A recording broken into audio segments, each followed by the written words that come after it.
sa season na struggle sa mga sacrifices.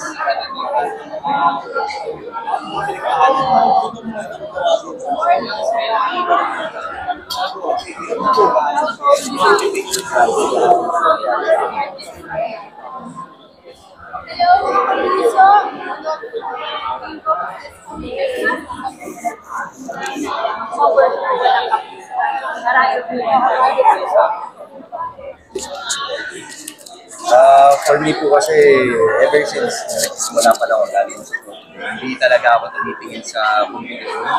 Parang ako, hindi lang po hangarin ko at alam po ng Panginoon Diyos. Gusto ko lang talaga yung magawa ng mga proyekto ng mga puluhan kung saan makakapagbigay po ako ng inspirasyon sa mga tao, lalo-lalo po sa mga kabataan. Ganun lang po kasi sa akin na hindi po yun yung goal ko, hindi yun yung hangarin ko. Kasi mulat noon pa man, sila po yung mga tinitingala akong mga artista. So hindi ko po sila titignan bilang mga kalaban ko sa buhay. Pero ano pinaka... Siguro ang masabi ko, iba na yung mga projects na ginagawa ko. Of course, yung mga dating gusto ko lang bilhin na hindi ko ma-afford. Ayun, nabibili ko na po, nabibigyan ko po yung pamilya ko ng mas magandang buhay. I guess, at the end of the day, yun lang naman po yun. Mas nakakatulong ka sa pamilya mo at nakakapagbigay ka ng inspirasyon para sa marami. Parang that's the goal. Ano ba yung nabili na yan na hindi mo nabili dati? Ano yan? Marami. Like, for example, syempre, yung mga damit, or mga sasakyan, bahay. Parang lahat po nang yan, pangarap lang po namin. Dati nakikitira lang po kami. Dati malipat kami ng bahay. And then ngayon, parang, nakabili na po kami ng lupa para po sa pamilya ko.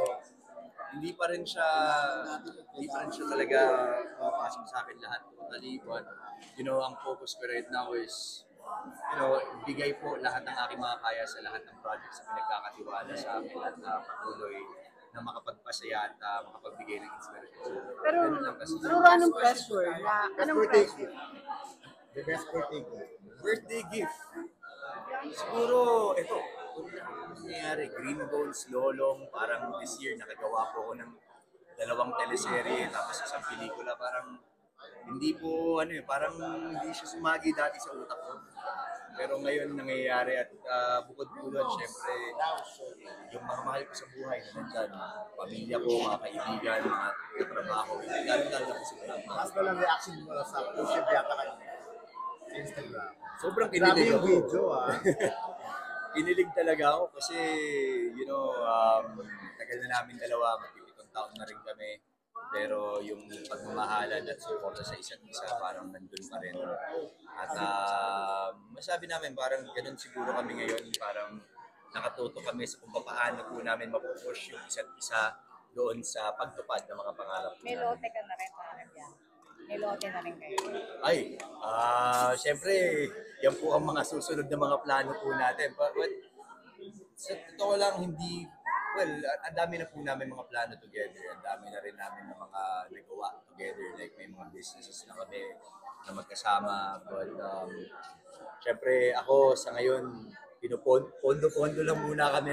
And then eventually, for me kasi, siya na talaga yung nakikita akong taong gusto kong kasama habang buhay. So, ang adhana na lang po talaga makapagsabi kung kailan po mangyayari ang, masabi kong kami na talaga sa isa't isa at ikakasal kami. Hindi ka ba natatawag sa 7 years? Thank you.